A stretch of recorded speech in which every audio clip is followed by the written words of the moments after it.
Մենք միշտ եղել ենք հյուրընկալ ազգ, կանք եւ կմնանք հյուրընկալ ազգ։ Այս ոլորտում կարծրատիպ կոտրելու համար ես կարծում եմ հիմքում ընկած է կրթությունը։ Մեր ակադեմիայում գտնվող յուրաքանչյուր ուսանող հավատացնում եմ ձեզ, նա կարող է իր աշխատանքային այդ կրթությամբ ապահովել իր աշխատանքային հետագա գործունեությունը։ Արդյոք պարտադիր է, որ լավ ռեստորանում գները թանկ լինեն։ Ես կարող եմ նույն կերպ ձեզ հարցնել հագուստի մասով ասել, արդյոք որակյալ հագուստը պետք է ունենա նույն արժեքը, ինչը անորակ հագուստն է։ Իհարկե ոչ։ Ինչու է մանկության համը, տատիկի սարկածի համը ամենահամովը միշտ։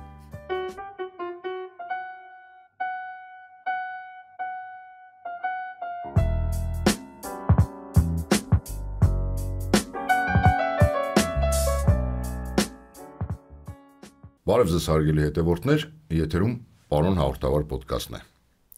Այսօր մեր թեման լինելու է շատ համեղ, որովհետև մեր հյուրն է Երեմյան ընկերությունների խմբի փոխտնօրեն, Երեմյան ընկերությունների խմբի խորհրդի անդամ Լուսինե Երեմյանը։ Բարև ձեզ Տիկին Երեմյան։ Բարև ձեզ, Շնորհակալություն հրավերն ընդունելու համար։ Շնորհակալություն։ Ես արդեն ասացի, որ մենք այսօր համեղ զրույց ենք ունենալու։ Հուսով եմ դուք դեմ չեք։ Ես դեմ չեմ։ Տիկին Երեմյան, ես ճիշտն ասած առաջին հարցը կուզենայի տալ ավելի շատ, որպեսզի դուք փորձեք պատմական էքսկուրսա անել, որովհետև փաստացի արդեն 20 տարի է Երեմյան ընկերությունների խումբը։ Սկսել է իր գործունեությունը եւ եթե հիմա արդեն այս տարիների բարձրունքից նայեք, ինչպես կգնահատեք եւ անցած ճանապարհը Եվ ինչ կփոխեիք, եթե այդ շանսը ունենայիք։ Շնորհակալություն հարցի համար, հարցը բավականին հետաքրքիր է եւ բազմաշերտ եւ պատմական էքսկուրսի համար թերևս այս եթերաշրջանը բավարար չէր լինի, բայց փորձեմ մեր կյանքի ճանապարհը ներկայացնել այսպես կարճ ժամանակահատվածում եւ ներկայացնել այն հետաքրքիր, չնայած բազում բարդ ուղիներ են եղել վերջին 20 տարիների ընթացքում։ Նախ պիտի ասեմ, որ մենք սկսել ենք այն ժամանակ, երբ մեր երկրում հյուրընկալության մասին ընդհանրապես ոչ մի զրույց եւ ոչ մի քննարկում եւ ոչ մի կարծիք չկար։ Թեև մենք մեզ համարել ենք միշտ հյուրընկալ ազգ։ Այո, ինչպես մեր պատմությունն է ներկայացնում ցույց տալիս, մենք միշտ եղել ենք հյուրընկալ ազգ, կանք եւ կմնանք հյուրընկալ ազգ։ Բայց այստեղ խոսքը հյուրընկալության ոլորտի մասին է։ Հյուրընկալության ոլորտի զարգացման, անցած ճանապարհի, ոլորտի առջև ծառացած խնդիրների եւ այդ խնդիրները տեսնելու, գնահատելու, վերհանելու եւ լուծումներ առաջարկելու մասին է խոսքը։ Եվ այստեղ պետք է ասեմ, որ մեր ճանապարհը մենք երբ սկսեցինք, այստեղ ոչինչ չկար։ Ինչպես ասում է Աստվածաշնչում, կար միայն լույս, եւ այդ լույսն էլ մեզ այսպես ուղղորդեց, որպեսզի մենք սկսենք մեր աշխատանքներն այդ ուղղությամբ։ Եվ 90-ականների վերջին եւ 2000-ականների սկզբին, երբ չկար այդ բիզնեսի ուղղությամբ որևիցե քայլ արված, չկային ընկալումներ ռեստորանային բիզնեսի մասին, չկար սպասարկման ոլորտ, անգամ չկային մասնագիտություններ։ Եվ մարդիկ պետք է ասեմ, որ մեծ թերահավատությամբ էին վերաբերվում ընդհանրապես ոլորտի կայացման հետ կապված աշխատանքների ուղղությամբ եւ նույնիսկ այն պահի, երբ որ մենք մեր տեսլականն էինք ներկայացնում եւ ասում ենք, սա մոտ ապագայում կարող է լինել տնտեսության այն ճյուղերից մեկը, որ բավականին եկամտաբեր կարող է լինել զարգացման գործում, պետության զարգացման գործում։ Իր մեջ ներառելով այլ ոլորտներ, ինչպես օրինակ туриզմն է, ինչպես օրինակ այլ ոլորտներն են։ Այստեղ մենք հանդիպում էինք թերահավատության, հանդիպում էինք բավականին, այսպես ասած, կարծիքների, որ մենք Ինչու, որովհետեւ այնուամենայնիվ ինչքան էլ այդ պահին ես համաձայն չկար, բայց չէ որ Երևանում ես երբ որ երեխա էի կամ երիտասարդ էի հիշում եմ, կային այսպես ասած այդ ինտուրիստի հյուրանոցները, հյուրանոցների ռեստորանները, որտեղ մատուցողները այդ նույն բաբաչկաներով, ինչ որ այնուամենայնիվ այդ դպրոցը եղել է, չէ։ Այստեղ մենք պետք է սահմանազատենք ձեր մանկության տարիները ամենայն հարգանքը ձեր նկատմամբ եւ 90-ականներն ու 2000-ականները։ Իհարկե։ Այո, մենք հիմա չենք խոսում սովետական միության ժամանակահատվածի մասին։ Այսինքն ընդհատվել էր, այդ դպրոցը կորել էր։ Այո, ես չեմ կարող ասել, ինքս չեմ կարող գնահատական տալ այդ դպրոցի մասին, որովհետեւ ինքս չեմ տեսել այդ դպրոց որևիցե նմանատիպ դպրոցի գործունեությունը սովետական միության ժամանակահատվածում, բայց ես կարող եմ հստակ գնահատական տալ 90-ականների եւ 2000-ականների սկզբի մասին։ Դա այն ժամանակահատված էր, որ ոլորտ գոյություն չուներ ընդհանրապես։ Եւ երբ որ մենք խոսում ենք ռեստորանային ոլորտի մասին, մենք պետք է հասկանանք, որ այստեղ միայն տեղանքը չի, այսպես ասած, այդ լոկացիան չի, այդ վայրը չի, որտեղ ինչպես դուք նշեցիք, բաբուչկաներով մարդիկ են մոտենում։ Մենք այստեղ խոսում ենք համակարգային մոտեցման մասին։ Մենք խոսում ենք այստեղ սպասարկման ոլորտի մասին, խոսում ենք այստեղ ուտեստների, որակի, ընդհանուր համակարգի մասին ենք խոսում եւ համակարգի արդյունավետության մասին ենք խոսում։ Եվ խոսում ենք մի համակարգի մասին, մոդայիկ բառ կա, էկոհամակարգ։ Էկոհամակարգի մասին, այո, եւ ինձ հուշեցիք, որպես այդ բառն էլ օգտագործեմ, այո, մենք այսպես կոմպլեքսային ենք նայում այդ աշխատանքներին։ Իմ հիշողություններում դեռևս թարմ է մնացել այն հատվածը, երբ այդ ժամանակահատվածում կրկին 90-ականների վերջ եւ 2000-ականների սկիզբ ռեստորանները այնուամենայնիվ ունեին այլ անվանում։ Եթե կհիշեք, ես ինքս շատ երիտասարդ էի, բայց հիշում եմ դա հստակ, իրենք կոչվում են օբյեկտներ։ Ինչ ասես կոչվում են, ես կարող եմ ավելացնել քյաբաբնոցներ, այո, օբյեկտներ, բազում տարատեսակ անուններ կային, կցված, բայց դրանք չէին համարվում ռեստորաններ։ Այն իմաստային համակարգով, որը որ մենք այն ընկալումներով, որը մենք ունենք այս պահին հիմա։ Գնանք մի կտոր հաց ուտենքներ, էլի։ Գնանք մի կտոր հաց ուտենք, այո, օբյեկտներ, եւ այստեղ շատ կարեւոր մի բան կա, չմոռանանք նաեւ, որ այդ եզրույթները, բառի եզրույթները նաև ունեին իրենց դեմոգրաֆիկ կցորդները, այսպես ասած։ Այնտեղ ովքեր էին գնում այդ մեկ կտոր հաց ուտելու եւ այդ բառերը այնուամենայնիվ իհարկե նաև ինչ որ ձևավորում էին մթնոլորտ, ձևավորում էին իրենց, բնորոշ եւ անհատներին եւ իրենց հաճախորդներին, այո, եւ հաճախորդները ովքեր էին հաճախորդները հիմնականում տղամարդիկ էին, չեմ ուզում օգտագործել բացառությամբ բառը, որովհետեւ հիմնականում տղամարդիկ էին, ովքեր գալիս էին այդ հաստատություններ սնվելու, զրուցելու, լավ ժամանակ անցկացնելու, խմելու իրենց ընկերների հետ միասին եւ այդ էկոհամակարգում, ինչպես դուք ինձ հուշեցիք որպես բառ, ընտանիքը տեղ չուներ, մեծամասամբ չուներ տեղ։ Եվ այդտեղ կանայք էլ մեծ տեղ, դեր եւ նշանակություն չունեին։ Այդ էկոհամակարգում հիմնականում ներառված էր այդ, այսպես ասած, հատվածը զորթագրական, որը իր հանգիստներ վայելում նմանատիպ միջավայրում։ Մենք չենք խոսում այստեղ սննդի որակի, բազմազանության, էսթետիկայի եւ այլն մասին։ Մենք խոսում ենք ընդամենը այն, այո, այցելելու մասին։ Մենք խոսում ենք արքետիպերից հիմա։ Եվ ըստ էության այդ ժամանակահատվածը մեզ մոտ տպավորվել էր մոտապես այդ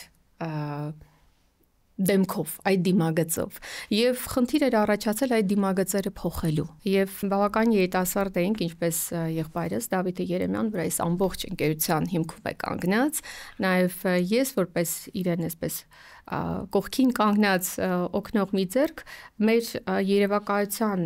ամբողջ այսպես ասած պատկեր ընկալումների մեջ սա չէր կարողանում տեղավորվել այնպես ինչպես որ մենք կցանկանայինք, որ այն տեղավորվեր եւ կար առիթ, կար հնարավորություն, կար ցանկություն փոխելու։ Մի հարց էլ, ասեմ ինչու, որովհետեւ դուք երևի գիտեք, որ շատ հարցեր ես տալու եմ նաեւ ChatGPT-ին։ Ես միայն ուրախ կլինեմ, որ բայց հիմա մի հարց էլ տամ, հետո նոր հաջորդ հարցից սկսենք, հա, քանի որ դուք խոսեցիք կարծրատիպերից, հա։ Այո։ Այ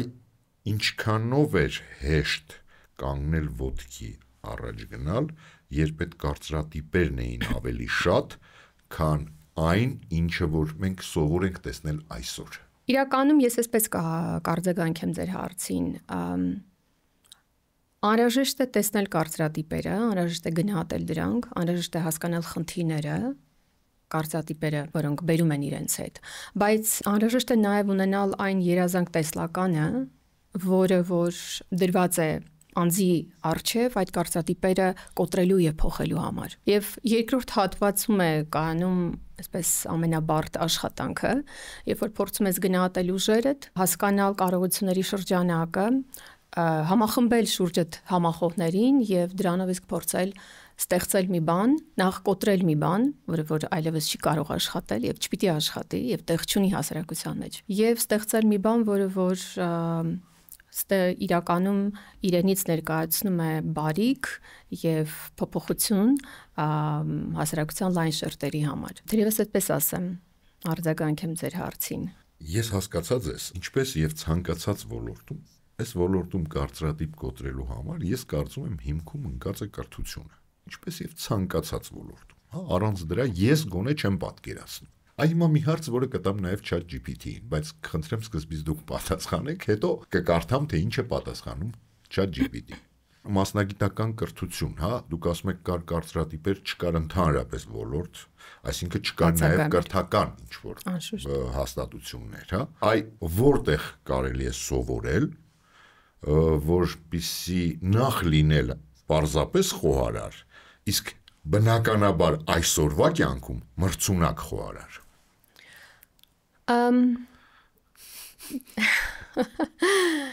Դուք կհարցնեք իհարկե ChatGPT-ին, բայց ես իմ պատասխանը ձեզ։ Դուք շատ երկար է պատասխանը։ Ես կփորձեմ ավելի սեմ կարդալ եզրակացությունը արդեն։ Թերևս 90-ականներից հետո առաջին խոհարարության եւ հյուրընկալության ոլորտում առաջին մասնագիտական կրթությունը առաջարկող ակադեմիան ստեղծվեց մեր ընկերությունների խմբի կողմից 2019 թվականին Երեմյան ընկերությունների խոհարարության արվեստի եւ հյուրընկալության ակադեմիա անվանմամբ եւ ակադեմիայի մուտքը աշխարհ ուներ իր տրամաբանությունը եւ տրամաբանությունը պայմանավորված էր նրանով, որ մեր հյուրընկալության ոլորտում ռեստորանային բիզնեսում աշխատելու տարիներին մենք ոչ միայն բախվեցինք կարծրատիպերի հետ, նաեւ բախվեցինք կարիքների հետ, կարիքներ ոլորտում ունեցած խնդիրների տեսանկյունից ելնելով, կարիքներ օգտակար սննդամթերք որակյալ սննդամթերք գտնելու տեսանկյունից, կարիքներ սպասարկման տեսանկյունից, քանի որ սպասարկումը ընդհանրապես գոյություն չուներ եւ սպասարկման ոլորտ գոյություն չուներ, չկային մասնագիտություններ սպասարկման ոլորտում եւ մասնագետներ չկային։ Որակյալ սննդամթերք ասելով մեր հասարակության, ես դա ասում եմ ավելի շատ տպավորություն, հա, մարդկանց հետ շփվելուց, միգուցե դա այդպես չի, բայց իմ տպավորությունը այդպեսին է, որ հատկապես մենք հայերս ասում ենք մեր ապրանքը համով է, մեր սնունդը համով է, բայց կան ինչ-որ, հա, ստանդարտներ աշխարհում, եվրոպական ստանդարտներ կան ինչ-որ, որտեղ բնականաբար այնտեղ այդ պեստիցիդների քանակը, չգիտեմ ինչի քանակը, այդ ամեն ինչը, որին միգուցե մեր, հա, սնունդը չի համապատասխանում, դրա համար էլ մեր արտադրվող մթերքը հիմնականում հենց Ռուսաստան է, ու Եվրազիայի երկրներ է գնում, ոչ թե այլ երկրներ, որտեղ այնտեղ չի համապատասխանում այդ ստանդարտներին, բայց միևնույն է, երբ որ գնում ենք դուրս, ու բացառությամբ ինչ որ շատ են բանը, իրոք որ ուտում ես շատ բաներից, դա չի վերաբերվում ծովամթերքին, որտեղ բնականաբար որտեղ ծով կա, այդտեղ ծովամթերքը շատ համեղ է, կամ չի վերաբերվում, ենթադրենք միջերկրածովյա երկրներին, որտեղ միրգը եւս համեղ է, որտեղ կա արև, հա, բայց ինչ որ բաներ կա, որ իրոք ոնց որ պլաստմաս ուտես, ոնց որ ժողովուրդն ասում, այդպիսի բան էլ կա։ Այս նրա մասին էլ կուզեի, որ դուք զրուցեիք։ Որն է էլի իրականում այն որակով բանը, որի մասին դուք ասում եք, սնունդը, որը չէր գտնվում այստեղ։ Ռեստորանային բիզնեսում սննդամթերքի որակի մասին կարող ենք երկար խոսել,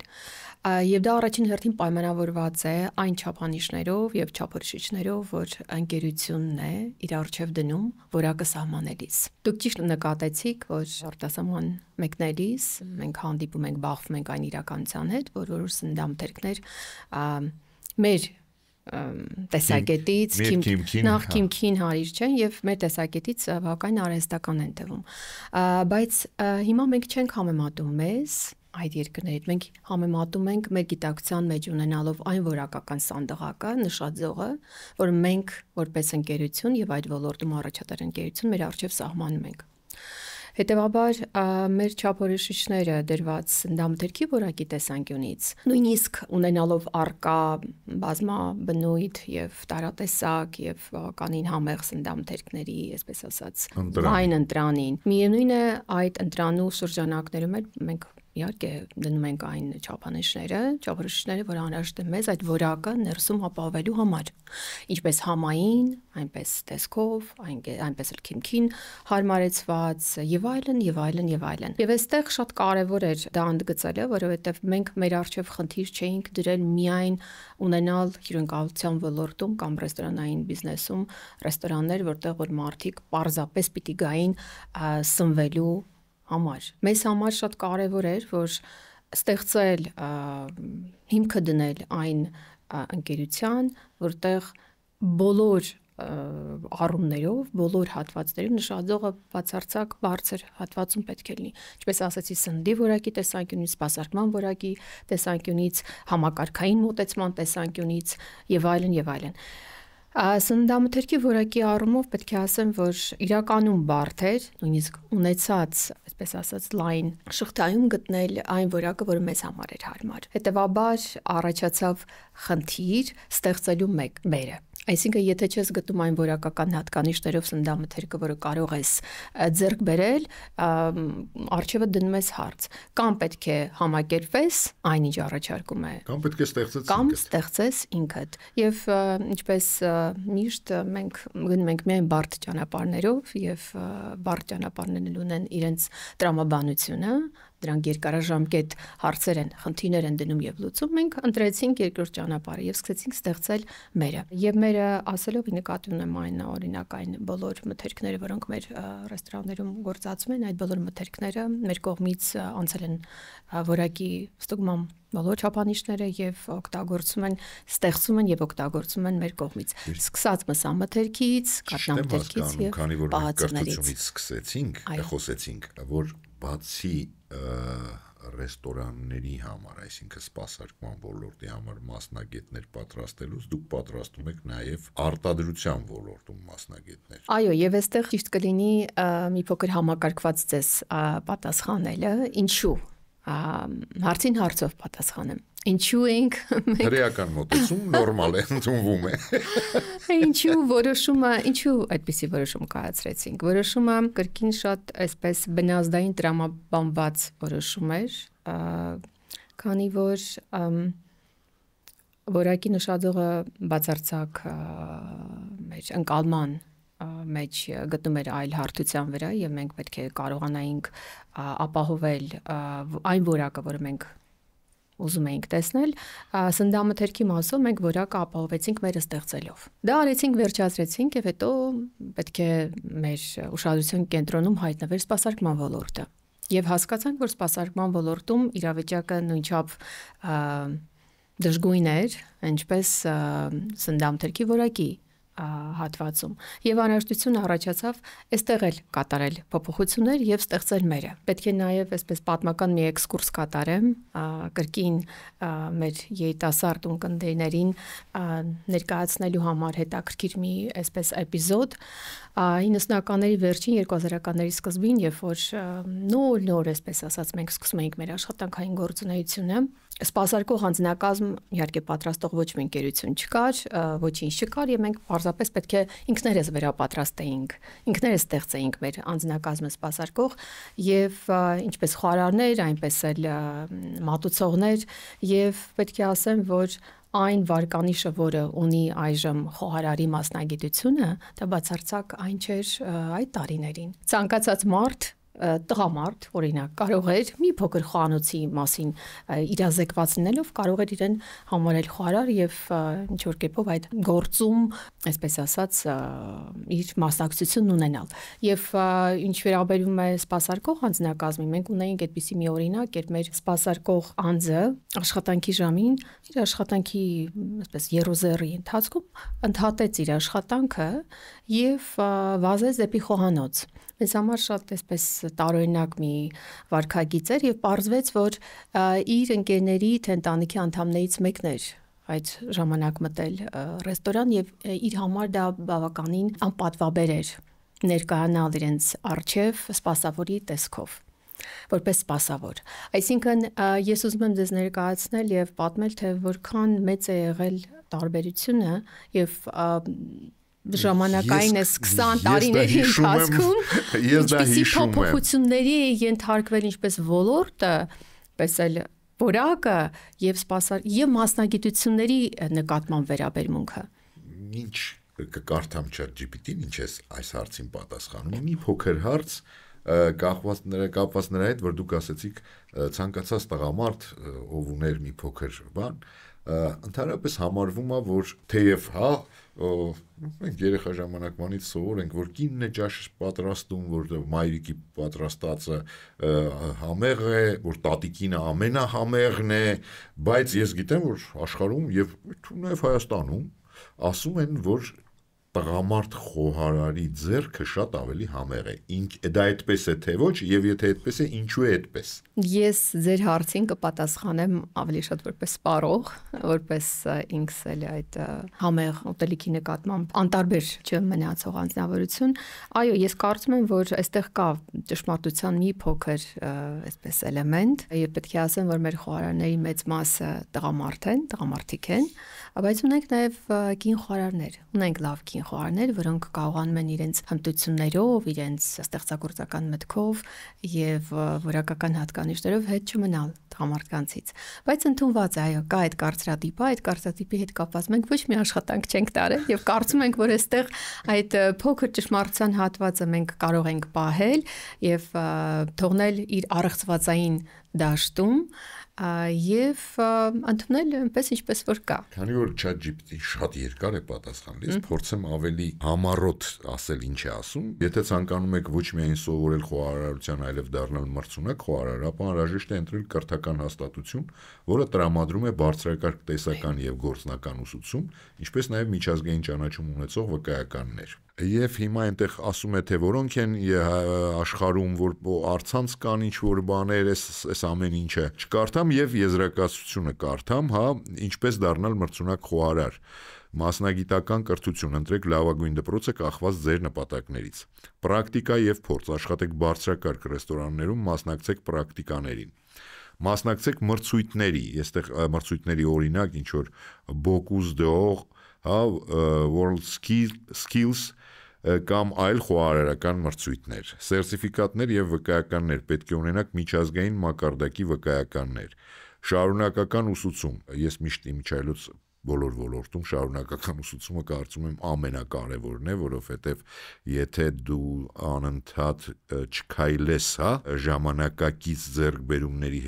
հետ այդ ոլորտի, հաստատ հետ կմնաս, անկախ ինչքան էլ որ դու լինես պրոֆեսիոնալ։ Եվ երևի թե այսքանը վերջինը հենց շարունակական ուսուցումներ ֆիքսում։ Դուք ապահովում եք այս ամեն ինչը ձեր դպրոցում, շարունակական ուսուցում, պրակտիկա, միջազգային փորձ կամ մասնակցություն միջազգային այդ մրցույթներին։ Ձեր հարցին այսպես արձագանքեմ, յուրաքանչյուր հաջողակ բիզնեսի հիմքում հաջողակ թիմն է։ Եվ յուրաքանչյուր հաջողակ թիմի հաջողության գրավականն էլ կրթությունն է եւ շարունակական կրթությունն է։ Այստեղ երկրորդ կարծիք չի կարող լինել, եւ շարունակական կրթությունը մենք ապահովում ենք Երեմյան ակադեմիայի միջոցով մեր խոհարարների եւ սպասարկող անձնակազմի համար, ինչպես նշեցի, Երեմյան ակադեմիան խոհարարական արվեստի եւ հյուրընկալության իր դռներն է բացել 2019 թվականին Մեծ Բրիտանիայի City of Oxford College-ի հետ համագործակցությամբ եւ այս տարիների ընթացքում մենք կարողացանք ապահովել ավելի քան 2000 ուսանողների ուսումնական process-ը մեզ մոտ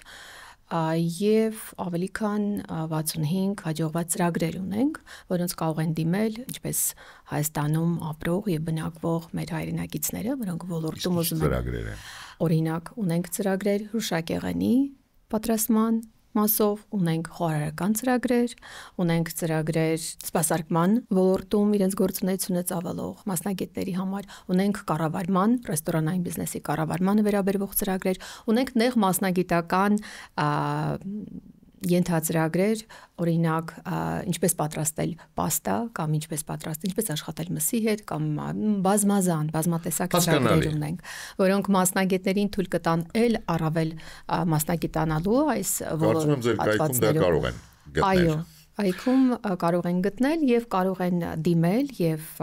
մասնակցել եւ ստանալ եւ իդեպ միջազգայինորեն սերտիֆիկացված կառույց է եւ ոչ միայն կարող են դիմել սովորել Երեմյան ակադեմիայում։ Ոչ թանկ հաճույք չէ, հավատացնում եմ ձեզ այն թանկ չէ եւ այն կրթությունը, որ կարող է ստանալ մեր ակադեմիայում գտնվող յուրաքանչյուր ուսանող, հավատացնում եմ ձեզ, նա կարող է իր աշխատանքային այդ կրթությամբ ապահովել իր աշխատանքային հետագա գործունեությունը։ Ձեզ մոտ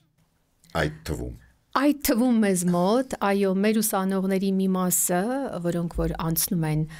քննական process-ները բավական հաջող հանձնելով, իրենք ունեն հնարավորություն մեզ մոտ աշխատելու, բայց մենք ունենք բազում ուսանողներ, որոնք մեզ միացել են մարզերից, արտերկրից, սփյուռքահայ ուսանողներ ունենք շատ, ովքեր իրենց ուսումնական ծրագիրն ավարտելուց հետո վերադառնում են իրենց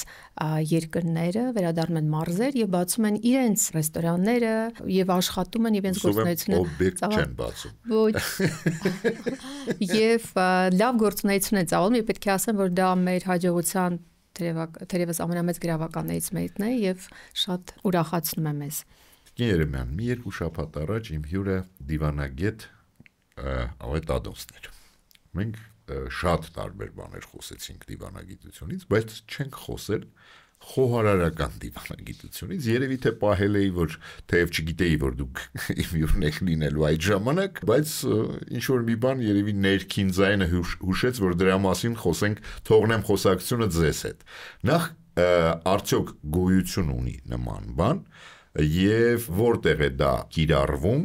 ինչ պայմաններում, ով է կիրառում։ Սա իմ սիրած հարցերից մեկն է, շնորհակալություն այն բարձրացնելու համար։ Ըստ էության ակադեմիայի ծնունդով մենք նաև առաջինը սկսեցինք խոսել խորհրդական դիվանագիտության մասին, որը ըստ ինձ փափուկ ուժի կարևոր գործոններից մեկն է, եւ առաջին հայացքից խոհանոցը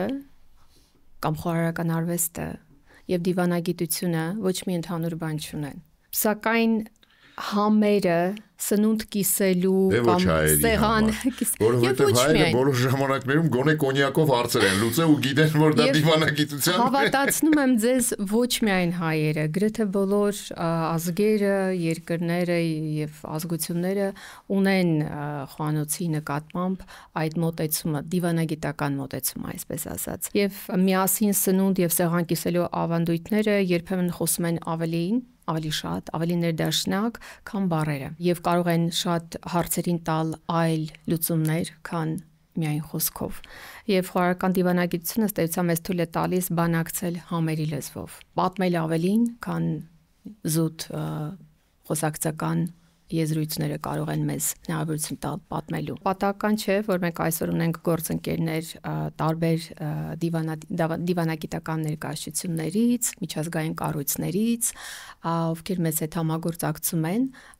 խորհրդական դիվանագիտության շրջանակներում, ունենք հյուրեր, հայտնի շեֆ խոհարարներ բազում երկրներից,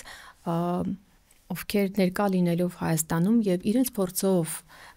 կիսվելով մեզ հետ, նաեւ խորհրդական դիվանագիտության խոսույթի շրջանակներում են ներկայանում։ Ես չգիտեմ ChatGPT-ին ինչ կպատասխանի այս հարցին, բայց ես կարող եմ վստահեցնել, որ թե պետական, թե գործնական, թե շատ այլ հարցեր հաստատ ավելի շատ լուծվում են գործնական, օրինակ, նախաճաշի, գործնական ճաշի, գործնական ընթրիքի սեղանների շուրջ, քան ինչ որ կաբինետներում, դա ես վստահորեն կարող եմ ասել, որովհետև ես կարծում եմ դուք էլ համաձայն եմ ձեզ հետ։ Դրա, համաձայն եմ եղել եք եւ տեսել եք այդ ամեն ինչը։ Իսկ հիմա տեսնենք ինչ է ասում ChatGPT-ին։ Այո, խոհարարական դիվանագիտություն, culinary diplomacy գոյություն ունի, որը համարվում է մշակութային դիվանագիտության միջուղ։ Այն օգտագործվում է երկրների միջև կապեր ստեղծելու, բարելավելու, խթանելու համար սննդի եւ խոհարարության միջոցով։ Ինչ է խոհարարական դիվանագիտությունը։ Խոհարարական դիվանագիտությունը այն պրակտիկան է, երբ պետությունները կամ կազմակերպություններն օգտագործում են իրենց ազգային խոհանոցը որպես դիվանագիտական գործիք։ Սա կարող է լինել պետական ընթրիքներ եւ բանկետներ, օրինակ պաշտոնական այցերի ժամանակ, որը գրեթե միշտ լինում է Խոհարարական մշակույթի տարածում։ Երկրները ֆինանսավորում են խոհարարական փառատոններ, վարպետաց դասեր եւ խոհարարների փոխանակման ծրագրեր, միջազգային մրցույթներ, որի մասին քիչ առաջ խոսում էինք, եւ քաղաքական կապերի ամրապնդում սնունդը կարող է վերացնել մշակութային եւ քաղաքական պատնեշները։ Օրինակները Ֆրանսիան իր խոհարարությունը վաղուց օգտագործում է որպես փափուկ ուժ, ինչ որ դուք ասեցիք, ԱՄՆ-ն պետքարտուղարությունը դեռ 2012 թվականին գործարկեց Culinary Diplomacy Partnership Initiative ծրագիրը, որի շրջանակներում հայտնի խոհարարներ ուղարկվեցին տարբեր երկրներ ամերիկյան մշակույթն ու արժեքները ներկայացնելու։ Թայլանդն է արել Global Thai ծրագրի շրջանակներում թայլանդական ռեստորանների բացում տարբեր երկրներում։ Իմիջիայլոց այստեղ տարօրինակ է, բայց նշել են ու տարօրինակ ինձ համար ավելի շուտ անսպասելի Հայաստան։ Վերջին տարիներին հայկական գաստրոնոմիան մեծ ճանաչում է ձեռք բերել միջազգային խոհարարական մրցույթներում, ինչպես նաև գինու ու սննդի փառատոների միջոցով։ Նաև ասում է ինչպես դառնալ խոհարարական դիվանագետ, սա արդեն երևի թե դիվանագետների խնդիրն է, կարծում սա իրենց ավելի շե կամ խոհարարների։ Դե գիտեք, խոհարարները եթե դիվանագիտության մասին է, այդտեղ ես կարծում եմ միացյալ ուժերով է պետք աշխատել, որովհետև մեկը առանց մյուսի դժվար թե դիվանագետը առանց խոհարարական դիվանագիտություն իրականացնի կամ խոհարարը առանց դիվանագետի։ Այստեղ դուք նշեցիք Միացյալ Նահանգների կողմից իրականացող խոհարարական դիվանագիտության ծրագիրը, պետք է ասեմ, որ մենք դեռևս 2 տարի առաջ Միացյալ Նահանգների դեսպանության հետ միասին ունեցանք ծրագիր, որտեղ հրավիրված էին հայտնի շեֆ խոհարարներ, celebrity chefs, ինչպես ասում են անգլերեն, եւ իրենց հետ մենք բավական հետաքրքիր աշխատանքային հանդիպումներ, process-ներ իրականացրեցինք եւ մեր ուսանողներն էլ հնարավորություն ունեցան նաեւ ծանոթանալու այդ հայտնի խոհարարների պատրաստած ուտեստներին, ինչու՞ չէ նաեւ փորձի փոխանակման շրջանակներում, այնպես որ եւ նույնը կարող եմ ասել նաեւ մեր աշխատանքների մասին Իսպանիայի դեսպանության հետ, Իտալիայի դեսպանության հետ, Մեծ Բրիտանիայի, Չեխիայի, այսինքն այս ծրագրի կամ թերևս դա արդեն իսկ ենթավոլորտ է շրջանակների մեր աշխատանքները բազմաթիվ են եւ մենք ուրախությամբ ենք կիսվում այս փորձով մեր ուսանողների հետ եւ նաեւ տալիս ենք հնարավորություն իրենց նույնպես հանդիսանալու եւ դառնալու խորհրդության մասով մեր դիվանագետները ներկայացնելու հայկական խոհանոցը այլ վայրերում, մենք ասացի ունենք նաև օտարերկրյա ուսանողներ, ինչպես նաև ինչու՞ չէ նաև մարզերում զարգացնելու հայկական խոհարարական արվեստը։ Ոչ թե ինչու՞ չէ, այլ հատկապես մարզերում, այն էլ հիմա, որ երբ Հայաստանում հիմա չէ, արդեն վերջին ես ինչ հիշում եմ, այնպիսի տպավորություն է, որ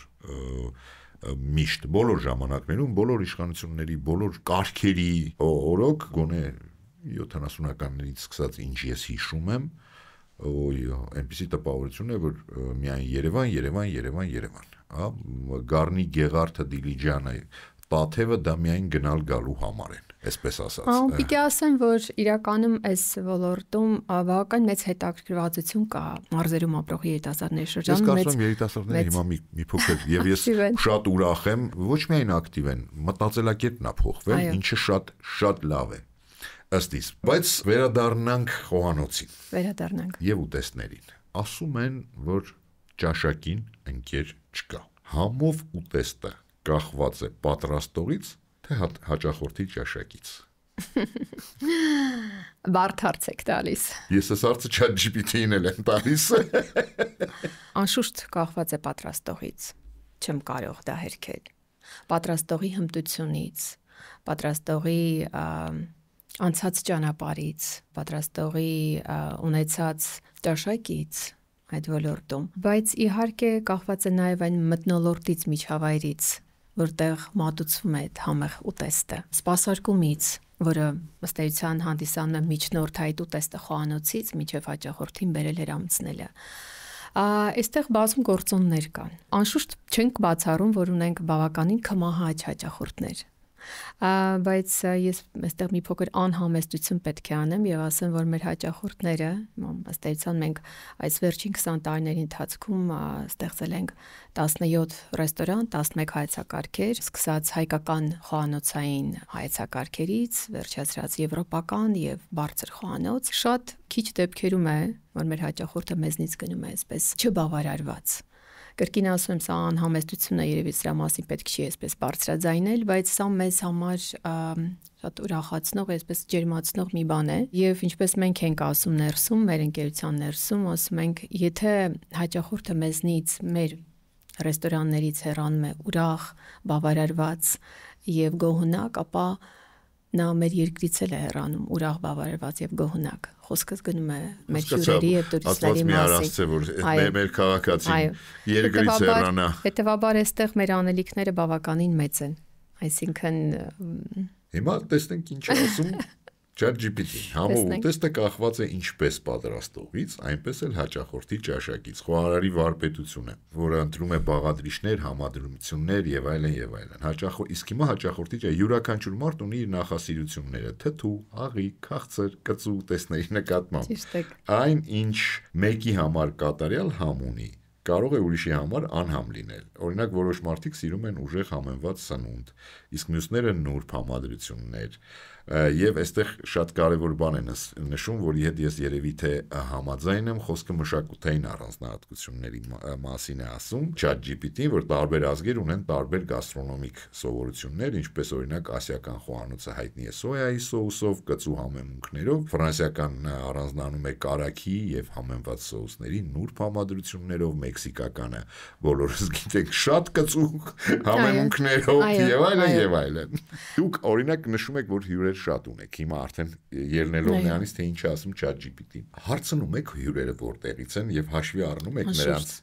խոհանոցային այդ սովորությունները։ Անշուշտ մենք հարցնում ենք հյուրերը որտեղից են եւ նույնիսկ ունենք հյուրեր, ովքեր մեզ այցելում են դեռևս 2000-ականների սկզբից 2006 թվականից եւ մինչ օրս Հայաստան այցելելիս իրենք պարտադիր գալիս են մեզ հյուր եւ իրենց գիտեն կանոններով, իրենք գալիս են իրենց ընտանիքներով, բերում են իրենց ընկերներին։ Ունենք բազում նմանատիպ դեպքեր ունենք, հաշվի առնում ենք իրենց մշակութային առանձնահատկությունները, անշուշտ հաշվի առնում ենք եւ պարտադիր եւ դա էլ մեր ոլորտում ունեցած առանձնահատկություններից մեկն է մեր ընկերության, որտեղ որ կրկին շատ մարդակենտրոն, այսպես մարդակենտրոն վերաբերմունք է հատկացվում կամ ուղղորդվում հաճախորդի նկատմամբ։ Եվ մեր ուշադրության կենտրոնում հաճախորդն է իր ցանկություններով, իր կմահաճությամբ նաև, ինչու՞ չէ, որովհետև ինչպես դուք եք ասում, որքան մարդ այնքան ճաշակ, եւ այդ ճաշակը երբեմն հնարավոր է բավարարել այդ ուտեստով, իսկ երբեմն հնարավոր է բավարարել նաև մոտեցմամբ, վերաբերմունքով, մեկ ժպիտով եւ արագ կողմնորոշվելով, որովհետեւ մենք ունենք բավականին մեծ տեսականի մեր խոհանոցում, եթե որևիցե բան հաճախորդին այդ պահին քիմքին հարիր չէ, հարմար չէ։ Մի քիչ կոպիտ բառը, բայց ժողովուրդը դրան ասում է քթիցակ պետք է ունենա, հա, բանը այդ կոնկրետ մատուցողը, որը ստանում է, շփվում է անմիջապես հաճախորդի հետ։ Այո, եւ դա ըստ էության մենք կարող ենք դա անվանել քթիցակ կամ կարող ենք այլ կերպ բնութագրել, բայց դա ըստ էության այդ մասնագիտական հմտությունների շարքին է դասվում, որը նույնպես մենք սովորեցնում ենք մեր ակադեմիայում եւ տալիս ենք այն հմտությունները, որ կարող ենք օգտագործել ցանկացած ներկայացուցիչ հետ շփվելիս։ Ես չգիտեմ, ես օրինակ չհասկացա ոնց ժամանակը թռավ, բայց մոտենում ավարտին ես կուզենամ 2 հարց տալ, որը կարծում եմ շատ է հետաքրքրում, հատկապես առաջինը բոլոր հաճախորդներին։ Արդյոք պարտադիր է, որ լավ ռեստորանում գները թանկ լինեն։ Ինչու եմ հարցնում, որովհետև ձեր, ընկերությունների խումբը ունի շատ տարբեր, ամենալայն երևի թե գնային այդ դիապազոնը։ Այո, ճիշտ եք։ Գինը սահմանվում է պայմանավորված լինելով տվյալ սննդամթերքի որակական եւ այլ հատկանիշներից ելնելով եւ այն աշխատանքով, որը որ դրված է տվյալ ուտեստը ստանալիս։ Այսինքն ես կարող եմ նույն կերպ ձեզ հարցնել հագուստի մասով եւ ասել արդյոք որակյալ հագուստը պետք է ունենա նույն արժեքը, ինչը անորակ հագուստն է։ Իհարկե ոչ։ Եվ եթե որակյալ հագուստը ստեղծելու մեջ օգտագործում են տարատեսակ նյութեր, միգուցե ձեռքի աշխատանք եւ այլն, հետեւաբար դա բարձրացնում է իր արժեքը։ Եվ նույնն էլ թերևս խոհանոցում է։ Ես դա հասկանում եմ, խոսքը ավելի շատ դրա մասին չէ, քանի որ դուք էլ ունեք բավականին, չէ, այնպես չի որ դիապազոնը գների շատ մեծ է, բայց տեսեք, հատկապես հիմա այս բրենդամոլությունը մի փոքր բան է դարել եւ անհիմն թանկ է լինում, ենթադրենք ինչ որ մի բան, որը անուն է անել։ Եվ կարող է, չեմ ասում, հա շատ անորակի մասին, բայց կարող է շատ որակով լինել ու այդքան թանկ չլինել։ Այո, կարող է։ Իհարկե կարող է եւ դա ըստ էության դա ընկերության մոտեցումն է, բիզնեսի մոտեցումն է, թե ինչպես է սահմանում այդ բարակը։ Հաշվի առնելով բազում գործոններ, հաշվարկային գործոններ, հա, որակ եւ այլն։ Իհարկե դա, այսպես ասած, բիզնեսի որոշումն է, ինչպես է անդրադառնում այդ հարցին։ Իհարկե մենք ինքներս էլ ընկերության ներսում այցելում ենք բազում ռեստորաններ եւ ինքներս էլ այդ քննադատական հայացք ունենք, նայելով արդեն ներսից հասկանալով, թե ինչպես է սահմանվում գները։ Ինքներս էլ երբեմն ասում ենք, բացարձակ անհեթեթ են թվում այս կամ այն ռեստորանի գները, ոչ մի կերպ չարդարացված, արդեն մասնագիտական լեզվով ասված։ Բայց այստեղ ազատ շուկայական հարաբերություններ են եւ յուրաքանչյուր բիզնես, որ աշխատում է այդ ոլորտում, ինքն է սահմանում իր գները եւ ինքն է աշխատում։ Այստեղ թերևս պետք է այլ տեսանկյունից նայենք, ինչպես են հաճախորդները, ինչպես են սպառողները արձագանքում այդ գներին, ինչպես են իրենք վերաբերվում այդ, այսպես ասած, արդարացված կամ չարդարացված մոտեցումներին։ Եվ գոհունակ են արդյոք ընդհանրապես որակից եւ դրա դիմաց դրված սպասարկումով եւ գներով։ Թերևս հարցը այդ տեսանկյունից պետք է նայել։ ChatGPT-ն ասեմ ինչ է պատասխանում։ Նու այստեղ ինքը ասում է, որ ուսումնասիրել հաճախորդների կարծիքը, փնտրել օրերի հատուկ առաջարկներ եւ այլն, բայց լավ ռեստորանը պետք է առաջարկի համարժեք գին, համապատասխան որակին, հա։ Եթե վճարում եք բարձր գին, բայց սնունդը միջակ է, դա վատ նշան է։ Բայց նաև ասում է, եթե չափազանց էժան է սնունդը, կարող է լինել կասկածելի, որովհետև այդտեղ արդեն չի կարող լինել որակ, ինչը որ եւ դուք եք ասում, ամեն դեպքում ChatGPT-ն ասում է, որ լսենք հաճախորդներին։ Դա է ամենաճիշտ ցուցիչը, երևի թե ռեստորանի որակի։ Մի հարց էլ կապված, ես պարզապես հիշեցի, որ ես ձեզ շատ կուզենայի հարց տալ, որովհետև ես հիմա դրանից եմ օգտվում արդեն շատ վաղուց, շատ դուր գալիս։ Ձեր կատնամթերքը ինչու որոշեցիք, որ հա, որովհետև հա, թեև կատնել է սնունդ, դա կատնամթերքը պետք է գալիս բնականաբար ռեստորաններում, սննդի կետերում, տարբեր տեղեր, բայց կարծեք թե ձեր ուղղությունը ինչ որ մի պահից ոչ թե փոխեցիք, այլ վերցրեցիք երկրորդ զուգահեռ ուղղություն կատնամթերք։ Իսկ ասեի երրորդ Մասամթերքի հետ։ Առաջին ուղղությունը հյուրընկալության ոլորտում, ռեստորաններ, երկրորդ ուղղությունը դա մասնագիտական կրթությունը, այո, ակադեմիան եւ երրորդ ուղղությունը գյուղատնտեսություն, մասնապես կատնամթերքի արտադրություն։ Թերևս հետ պետք է վերադառնամ նորից դեպի պատմության ակունքները, որպեսզի կարողանամ ձեր հարցին արձագանքել։ Ինչպես հյուրընկալության ոլորտում էր, ասացի, որ սկսեցինք զրոյական կետից, ոչինչ չկար եւ պետք էր ստեղծել ամեն ինչ, պետք էր ստեղծել եւ առաջնորդվել մեր, այսպես ասած, մոտեցումներով, որոնք պայմանավորված են հոգատարությամբ, որակով, պատասխանատվությամբ։ Դա մեր բիզնես մոտեցումներն են։ Եվ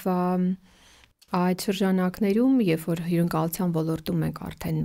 որոշակի հաջողությունների հասել էինք եւ ըստ էության կարողացանք ապահովել այդ արժեշղթան, այսինքն որակյալ սնունդ, եթե չկա, ապա ստեղծում ենք մերը, որակյալ մասնագետներ, եթե դաշտը չունի, որակյալ մասնագետներ, ապա պատրաստում ենք մերը։ Սնունդի շրջանակներում կատնամթերքը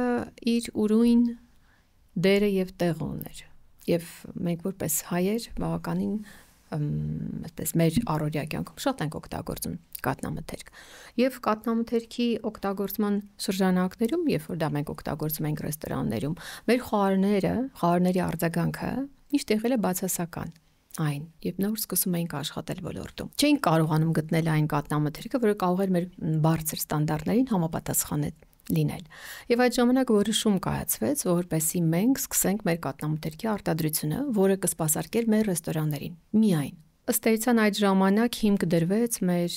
Վայոց-Ձորի ջերմուկի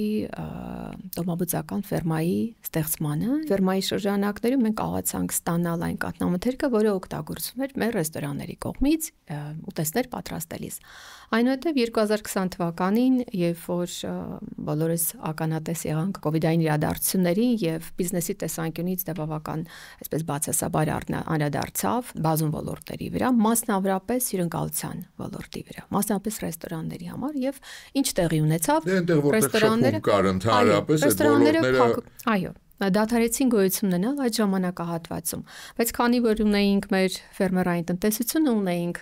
մեր գեղեցիկ տոհմա ցեղ կենթանիներին եւ ըստ էության մենք չէինք կարող նրանց բացատրել, որ աշխարհում կոവിഡ് է եւ կաթ ձեր աշխատանքը այս պահին մեզ համար անհրաժեշտ չէ։ Ինչ պետք է անեինք այդ կաթի հետ, մենք ըստ էության կամ պետք է օգտագործեինք կամ չօգտագործեինք։ Եվ որոշում կայացրեցինք, որ մի քանի շաբաթվա ընթացքում որոշում կայացրեցինք, որպեսզի մենք շշալցենք այդ կաթնամթերքը եւ շուկա դուրս բերենք մեր բրենդավորմամբ։ Եվ որքան մեծ էր մեր զարմանքը եւ ուրախությունը անշուշտ, եւ հասկացանք, որ մեր կաթնամթերքը ոչ միայն մեծ այսպես ուրախությամբ եւ մեծ ողջավորվածությամբ ընդունվեց, այլ նաեւ մենք ունեցանք այդ ընթացքում ունեցանք նաեւ դեֆիցիտ։ Հետեւաբար ստեղծվեց մեր արժեվ դրվեց խնդիր, որպեսզի մենք այդ ոլորտում կարողանանք նաեւ այդ ոլորտ մտնել եւ այդ ոլորտում մեր փորձով աշխատել։ Եվ այստեղ շատ կարեւոր մի բան կա, ինչու մեր կաթնամթերքը այդպես արագ եւ ողջավորվածությամբ ընդունվեց։ Ի տարբերություն այլ կաթնամթերքի, որտեղ աշխատում են տեխնոլոգները եւ համային, որակական այլ հատկանիշների համար կան մասնագետներ, որոնք իրենք են պատասխանատու։ Մեր կաթնամթերքի եզակիությունը կանում է նրանում, որ մեր համային հատվածում կաթնամթերքի վերջնական որոշում կայացնողները դրանք մեր խոհարարներն են, այսինքն այն մարդիկ, ովքեր ըստ էության օգտագործում են այդ կաթնամթերքը սննդի մեջ եւ տալիս են այն համային բուկետը, որը անհրաժեշտ է, որակական այն համային բուկետը, որը անհրաժեշտ է առողջ եւ լավ ուտեստ պատրաստելու համար։ Եվ 2022 թվականին մենք բացեցինք մեր Տաշիրի երկրորդ տոհմաբուծական ֆերման եւ սկսեցինք արտադրությունը ավելի այսպես ծավալուն կերպով իրականացնել։ Թեև մեր հաղորդումը, այս մեր ոդկասթը երեխաները չեն նայում, բայց հիմա ես մի հատ հարց տամ, եթե դրական լինի պատասխանը, ես դες խոստանում եմ, որ տարբեր սոցիալական ցանցերով այդ հատվածը ռիլի տեսքով վիրուսային տարածվելու է, անկախ ինձանից, անկախ ձեզանից։ Կաթնամթերքը, որը բավականին բազմազան է, ես ճիշտ ասած չեմ տեսել, պաղպաղակ ունեք թե ոչ։ Ես թերևս պետք է այսօր հետս պաղպաղակ վերեի։ Իհարկե ունենք։ Մենք վաղուց ունեինք պաղպաղակի արտադրություն, ես զարմացած եմ, որ դուք տեղյակ չեք։ Ես ամեն պանիրիկներ օրինակ տեսել եմ, ամեն ինչը տեսել եմ, պաղպաղակ չեմ տեսել։ Մենք ունենք ավելի քան 50 տեսակի կաթնամթերք։ Ես տեսել եմ դա, այդ եմ ասում։ Պաղպաղակ նույնպես, եւ պաղպաղակի մեր տեսականին բավականին համեղ է եւ պատրաստում է շատ կարևոր մի բան պետք է ասեմ, պատրաստվում է բացառապես կաթից։ Ես մեր հաճախորդներին եւ ընդհանրապես նաեւ ձեր ունկնդիներին պետք է նաեւ խնդրեմ եւ հորդորեմ, որպեսզի իրենք ցանկացած կաթնամթերք գնելուց այդ հարցը տան։ Ինչի՞ց է պատրաստվում կաթնամթերքը։ Հասկանալի է։ Եվ վերջին հարցը, որը ավելի շատ, ես կարծում եմ, այսպես հոգու խորքուց եկած հարց է, ու ցանկացած մարդու համար, միգուցե չի ասի սպասված, բայց ցանկացածի մոտ մտքում միշտ առաջանում է այդ հարցը։ Ինչու է մանկության համը, տատիկի սարկածի համը ամենահամովը միշտ։ Թերևս ես կարծում դա ասոցիատիվ է եւ կրկին պայմանավորված մանկության երանգներով։ Եթե մանկությունը տվյալ անձնավորության մոտ այնուամենայնիվ դրական երանգներով է, գույներով է ամփոփված, ապա տատիկի պատրաստած ցանկացած ուտեսնել կամ մայրիկի պատրաստած ուտեսնել ունի իր այսպես հիշողության տեղը եւ դերը։ Չնայած պետք է ասեմ, որ կրկին վերադառնալով մեր անցյալին, պետք է ասեմ, որ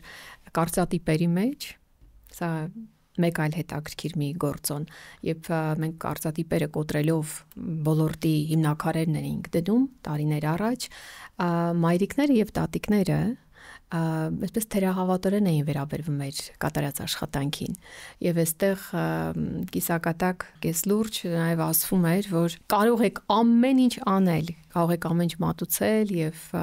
ըստ էության համեղ ամեն բան, բայց տատիկի պատրաստած տոլման կամ մայրիկի պատրաստած տոլմային ոչինչ չի հասնի։ Եվ այստեղ մարտահրավերը ընդունվեց եւ իհարկե մենք ոչ մի այսպես մտադրություն չունեինք պայքարելու կամ ինչ որ կերպ աշխատելու տատիկների եւ մայրիկների դեմ։ Հարցը այստեղ այլ դիտանկյունից մենք այսպես դրեցինք։ Ստեղծել տնական մաքուր եւ համեղ եւ որակական այնպիսի ապրանքներ, որտեղ եւ տատիկները եւ մայրիկները եւ ընտանիքի բոլոր անդամները կգտնեն իրենցը եւ կբավարարվեն եւ նմանատիպ հարցեր այլևս չեն բարձած եւ իրենք իրենց արժած ժամանակը այլ կարևոր հարցեր լուծելու համար կօգտագործեն։ Հիմա ասեմ ChatGPT-ին ինչ պատասխանեց այս հարցին։ Ասեք։ Եվ փորձենք ավարտել հաղորդումը։ Մանկության համը կամ տատիկի պատրաստած համով ուտեստը ոչ միայն ուտելիքի մասին է,